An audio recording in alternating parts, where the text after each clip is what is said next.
今天终于又吃到了一家满分店铺，好不容易啊！我算是直接吃顿悟了。就是好的寿司店靠的并不是浮夸的装修，而是要看师傅的技艺高不高超，还有食材的搭配方式。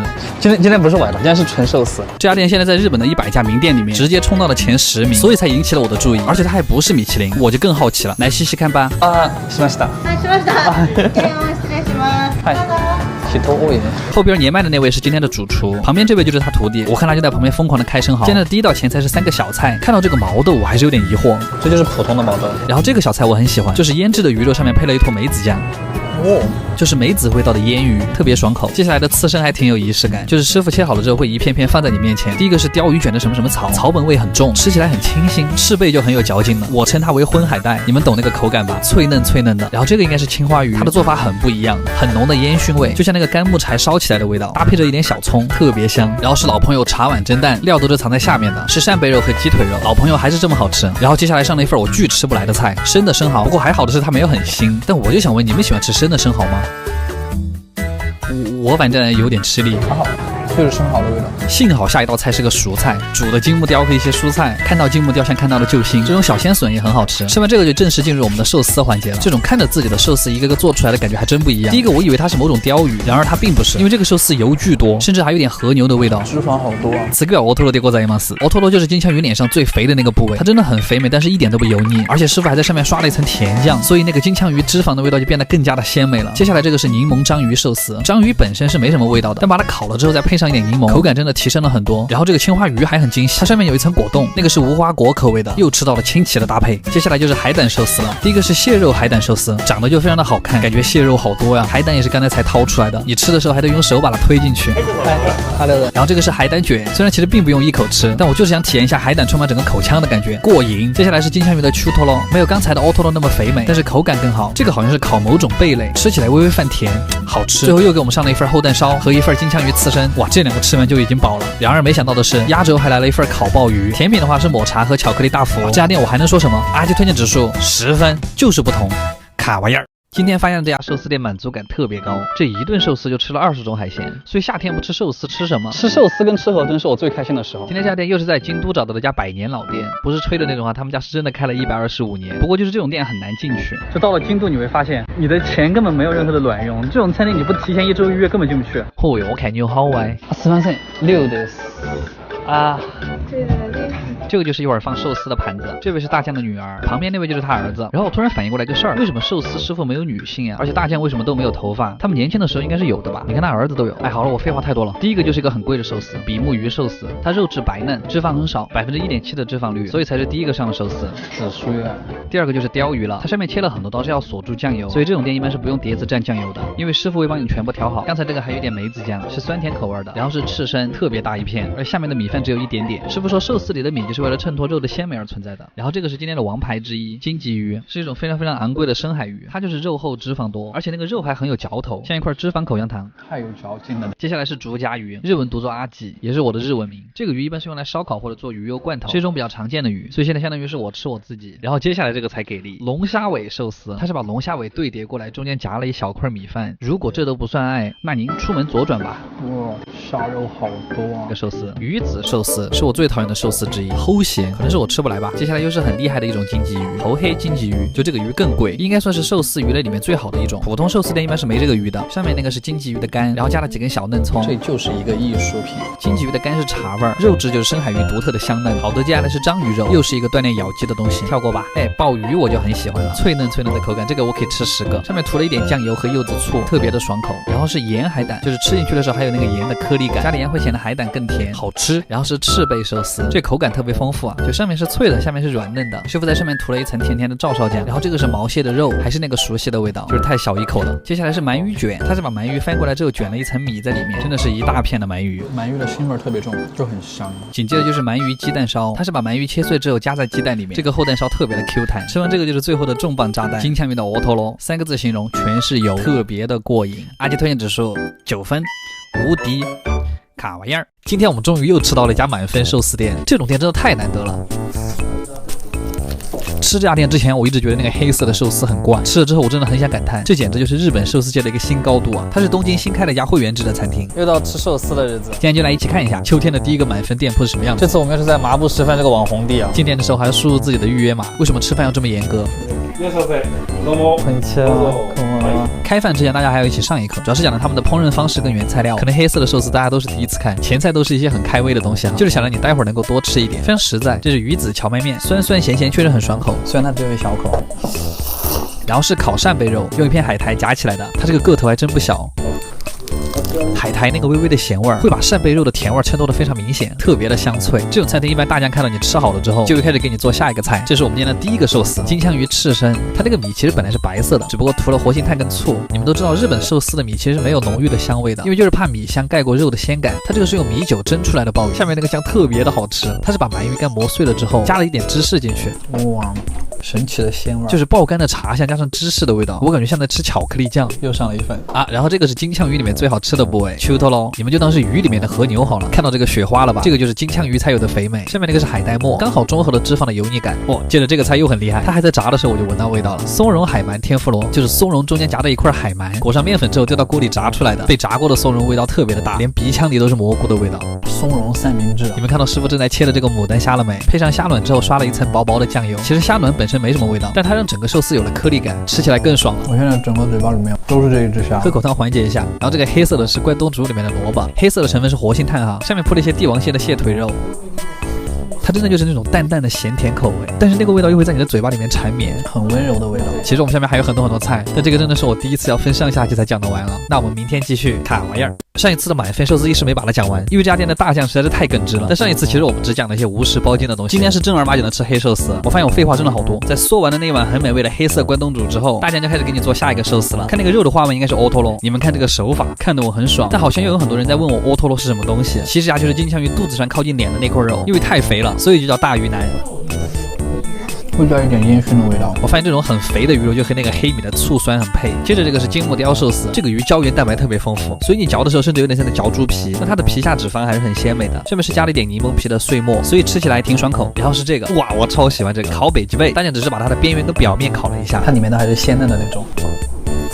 好有嚼劲的。我发现贝类嚼起来都特别的解压。然后这个鱼是芝麻鲷鱼，其实就是那种没什么味儿的鲷鱼，很清淡的口感，但是里面加了很多的芥末，吃完整个人都很精神，大酱根本不会让你停下来的。这是涂了一层照烧酱的血渍，鳗鱼的近亲，但是口感更弹。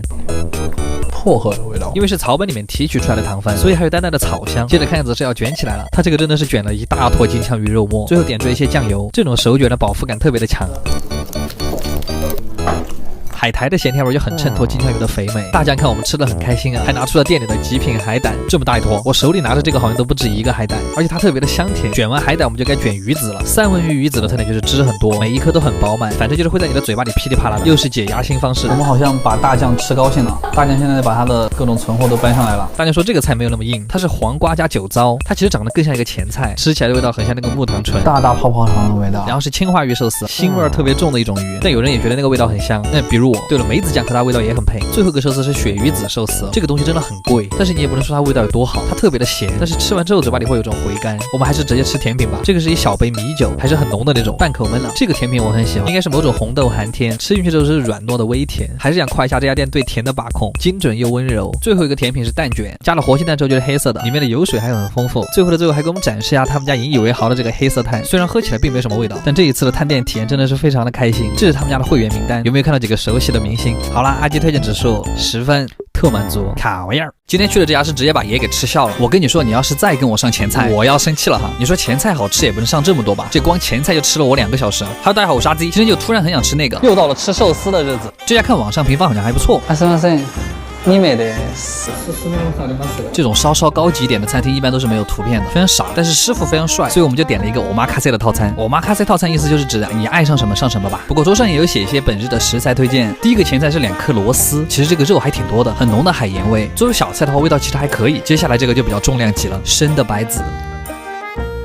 我其实是有一点不敢吃的，视觉上面过于震撼。主要是这个它还是生的白子，生白子。就就是那个胆固醇的味儿特别重。但是有一说一，它是好吃的，一点点鸡肾的味道，再伴着一点酱料的酸甜，其实我还挺推荐的。接着还是一份长相十分震撼的菜，海胆章鱼丝，就是把海胆炸成酱之后，和生切的章鱼丝混在一块儿，其实就是海胆的味道，还不如直接给我上一份海胆。然后这个是我今天非常喜欢的一道菜，甲鱼汤，它端上来特别的香，就那个甲鱼的油都在泛光，而且肉也不少，味道还特别的浓郁，甲鱼皮也还是很 Q 弹的那种。这个菜可以说是今天的极品了。接下来是刺身，一共是6种海鲜，然后里面的这个是紫苏叶的宝宝，吃法的话就是紫苏叶卷一点肉，然后再加一点萝卜丝儿和这个种子，卷起来一口吃的话口感会很丰富。甜虾就是越吃越饿，鲷鱼和金枪鱼就不用说了，厚切的真爽。里面我最喜欢的是青花鱼，虽然鱼腥味确实很重，但是吃起来巨香，味道特别大。然后又给我们上了一道组合菜，鲍鱼刺身加鳗鱼烧，鲍鱼的话可以蘸一点这个鳗鱼的干，是一种苦茶的香味儿，鳗鱼是烤了之后凉拌的，这个倒不是重点，它下面那个黄瓜引起了我的注意，手工真的可以把黄瓜切成这个样子吗？吃完这个又是一份汤，这个真的是一家寿司店吗？而且这么小一碗汤还重新配了餐具，实属有点夸张了。不过他家汤为什么都这么好喝啊？然后是一份西京烧烤鲷鱼，是一种甜口的烤鱼肉，味道香甜甜，上面涂的那个应该是蜂蜜。接下来你想不到吧？我们还有前菜，我真的要生气了。茶碗蒸蛋里面是一坨很大的蟹肉，2个小时过去了，我们终于吃到了最后一份前菜，海老味增汤。这碗汤下肚之后，我也已经忘了我今天是来吃什么的了。直到服务员端上来一盘寿司，从未这样期待过寿司。这家店的经营理念是不是先让顾客饿2个小时，这样最后的寿司就显得无比的美味。像那个青花鱼寿司，鱼肉已经把米饭完全包裹住了，蘸一丁点酱油，特别过瘾。海胆寿司还是寿司之王啊！阿基推荐指数8分，看玩意儿。进门我们就先来一个刺身拼盘，不愧是高级寿司店，这种一次性筷子的造型都这么奇怪。我们还是先来尝一下前菜，海参油豆腐，是一种爽口的甜味儿。再来试一试拼盘里的鲍鱼，这个鲍鱼也是生的哦，我才知道原来生鲍鱼是这么的脆，而且我感觉这种鲜美的味道其实比煮的还要好吃。薄切的鲷鱼还是那么美味，只用蘸一丁点酱油就好了。三文鱼的话，我喜欢多蘸一点酱油，再加一点芥末，这样就可以盖过三文鱼的油腻。蟹腿肉也上来了，哇塞，你看这个肉有多少，终于不是假的蟹肉了。别的刺身吃完之后，我们就吃主菜吧。这么大个海螺里面的肉只有一点点，我也是服了。烤鱼的味道也不错，外焦里嫩，但我最爱的主菜还是和牛。吃完之后，寿司拼盘也来了，海胆寿司永远都是最好吃的。不过这个虾嘛，我就不吃了。最后又一碗鳗鱼汤收尾，满足了。大块的鳗鱼和香菇一起炖，真的太妙了。吃完之后发现账户里面还有点余额，我就想做一个很不成熟的事儿，趁着还有钱，我们要不去逛一下波拉吧？因为是第一次来逛这么贵的牌子，所以我就直接让服务员推荐了。在试用了几款产品之后，最后买了一瓶黑爸的化妆水和一瓶洗面奶，我的心都在滴血呀。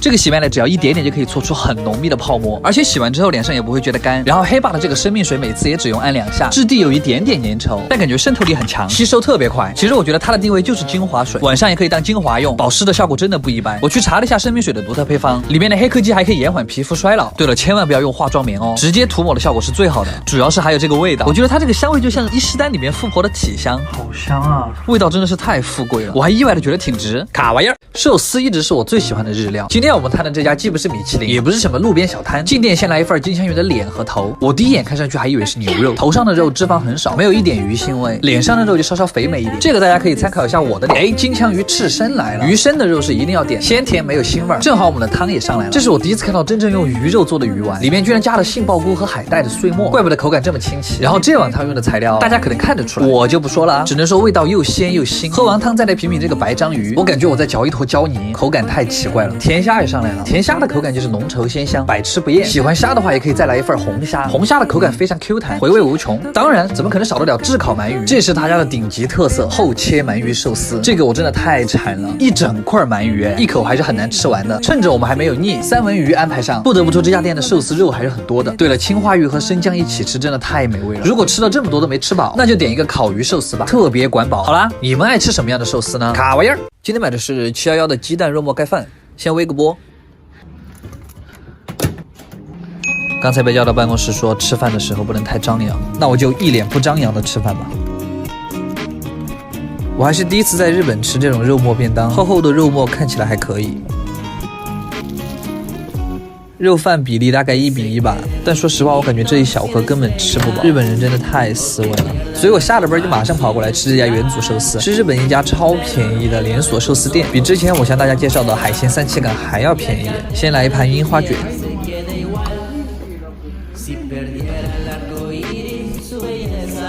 像这种回转寿司店在日本其实很多，价格也都差不多，大概就是7块到10块钱一碟的样子。如果回转盘上面没有看到自己喜欢的，可以直接跟老板点。这种寿司的里面一般都是放了芥末的，如果你不太会吃芥末，就会像现在这个样子，眼里花都给我弄出来了。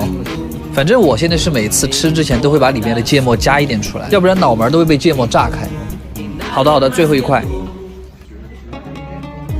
最后一块，最后喝一点抹茶。每个座位前面都有放这种抹茶粉，直接兑好就可以了。吃了9盘18个寿司，60块钱。ごちそうさまでした。